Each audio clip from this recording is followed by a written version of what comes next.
Assalamualaikum warahmatullahi wabarakatuh. Jumpa lagi bareng saya di Gunawan Update. Nah, di video kali ini saya mau membahas tentang mitos-mitos yang ada di sekitar Alas Baluran ya teman-teman, di daerah Jawa Timur sana.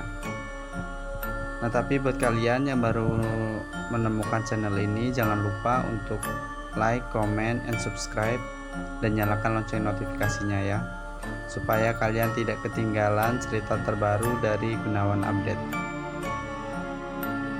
Oke, tanpa berlama-lama lagi, kita langsung saja ke pembahasannya.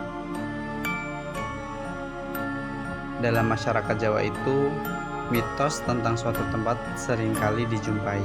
Salah satunya mitos yang cukup akrab adalah mitos-mitos tentang hutan-hutan yang ada di Jawa. Hutan yang dalam bahasa Jawa disebut alas banyak menyimpan misteri yang umumnya dipercayai oleh masyarakat setempat. Salah satu hutan atau alas yang memiliki banyak mitos bagi kalangan masyarakat adalah Alas Baluran.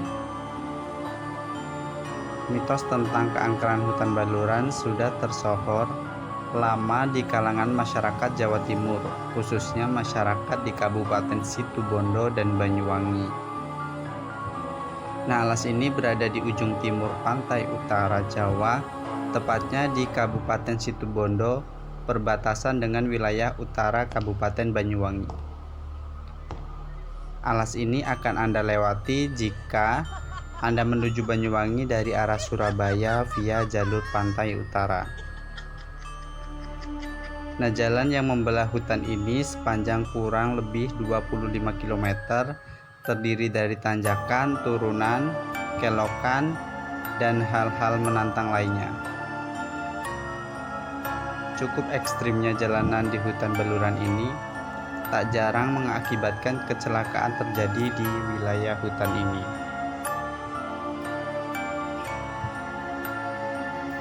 Kecelakaan yang terjadi di hutan ini konon dikaitkan dengan hal-hal yang berbau mistis. Salah satunya ada mitos bus hantu. Salah satu mitos yang paling terkenal di kalangan masyarakat Jawa Timur. Cerita tentang bus hantu memiliki banyak versi, namun yang cukup tersohor adalah bus hantu jurusan Banyuwangi yang konon penumpangnya adalah makhluk gaib. Kisah ini pernah cukup ramai di salah satu media sosial beberapa tahun lalu, bercerita tentang seorang perempuan yang menaiki bus dari Surabaya menuju Banyuwangi. Dalam kisah tersebut, gadis itu mengaku menaiki bus dari Surabaya pada tengah malam sekitar pukul 1 dini hari. Saat di perjalanan, gadis itu tertidur pulas di dalam bus. Tidak ada keanehan yang dirasakan sang gadis hingga menjelang tiba di Banyuwangi. Hingga dia terbangun dan melihat sekelilingnya bahwa dia telah sampai di terminal Banyuwangi. Dan turunlah dia dari bus sambil mengucapkan terima kasih kepada sang kernet bus. Hanya tersisa beberapa penumpang yang turun bersamanya di terminal tersebut. Para penumpang tersebut langsung pergi, begitu juga dengan bus yang ia tumpangi itu. Dalam sekejap, terminal itu pun sepi, dan ketika ia melihat telepon selulernya untuk menelepon kerabatnya agar dijemput, betapa terkejutnya gadis tersebut bahwa jam di ponselnya menunjukkan pukul 2.16 dini hari. Dan perjalanan yang tak masuk akal karena umumnya waktu tempuh antara Surabaya dan Banyuwangi itu 4-5 jam via jalur Pantura. Tersadar bahwa ada yang aneh, gadis tersebut mencoba mencari seseorang di terminal yang ternyata diketahui bukanlah terminal sesungguhnya. Dia seorang diri di tempat tersebut dan tidak ada orang lain. Dia itu baru tersadar bahwa dia sebenarnya berada di sebuah hutan, bukan di terminal. Dan yang kedua ada mitos jangan melintas ketika sore menjelang malam atau maghrib. Kisah ini cukup tersohor di antara para supir truk yang sering melintas di kawasan hutan ini. Konon, kabarnya aktivitas gaib sangat kuat di wilayah ini ketika sore menjelang malam atau dalam bahasa Jawa disebut surup.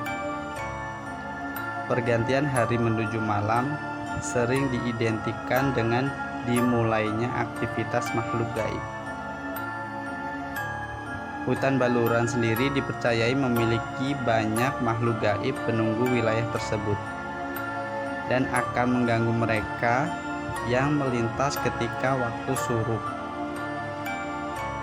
Para supir truk menyarankan bagi kalian yang ingin melewati wilayah tersebut lebih baik menghindari waktu maghrib atau surup. Dan lanjut ketiga, itu ada kera penunggu hutan Baluran. Konon kabarnya hutan Baluran memiliki penunggu seekor raja kera atau siluman kera yang menjadi pengendali hewan-hewan liar di sana. Dan raja kera ini dipercayai sebagai raja yang memerintah kerajaan hewan yang ada di sana. Raja kera akan murka ketika ada orang yang mengotori wilayah kerajaannya, entah itu buang air kecil, buang air besar, membuang sampah sembarangan, dan lain sebagainya. Lanjut ke mitos yang keempat, itu ada legenda Curah Tangis. Nah, Curah Tangis adalah sebuah jurang yang berada di tengah wilayah hutan Baluran. Mitos ini sendiri berawal dari cerita tentang sepasang kekasih yang dahulu menjalin cinta. Konon, sang wanita dibunuh oleh kekasihnya dengan mendorong wanita tersebut hingga terjatuh ke dasar salah satu jurang di wilayah hutan ini. Nah, cerita ini masih hidup di kalangan masyarakat hutan Baluran hingga saat ini. Masyarakat percaya jika arwah yang wanita sering mengganggu pengendara yang tidak fokus dan teledor yang melewati wilayah hutan ini sehingga terjadi kecelakaan. Selain itu, desas-desus yang beredar, Curah Tangis adalah tempat eksekusi para korban G30S atau PKI dahulu. Mayat dari para korban dikabarkan dibuang ke dasar jurang tangis ini. Dan yang kelima, ada turun hujan di tengah hutan. Ada satu cerita menarik lainnya tentang hutan ini yang beredar di kalangan masyarakat. Jika kita memasuki jalanan hutan ini dalam kondisi cuaca yang cerah dan panas, lalu di tengah perjalanan tiba-tiba turun hujan deras, mitosnya Anda akan mendapatkan kemujuran dan rezeki pada hari itu. Yang keenam, ada tercium aroma bangkai. Bau bangkai selalu diidentikan dengan kehadiran makhluk gaib di sekitar kita yang mencium bau tersebut. Termasuk bagi kita yang mencium bau bangkai ketika melewati wilayah hutan Baluran. Kabarnya, jika Anda melewati jalan hutan ini, lalu tanpa sengaja mencium aroma bangkai yang tidak diketahui asal-usulnya, konon kesialan akan menghampiri kita tidak lama setelah itu. Nah, itu tadi ya teman-teman, mitos yang ada di Alas Baluran, Jawa Timur. Kalian boleh percaya atau enggak, karena itu kan cuma mitos yang berkembang dari mulut ke mulut.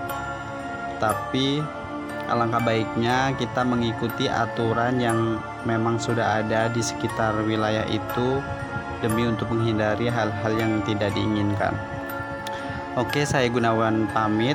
Wassalamualaikum warahmatullahi wabarakatuh.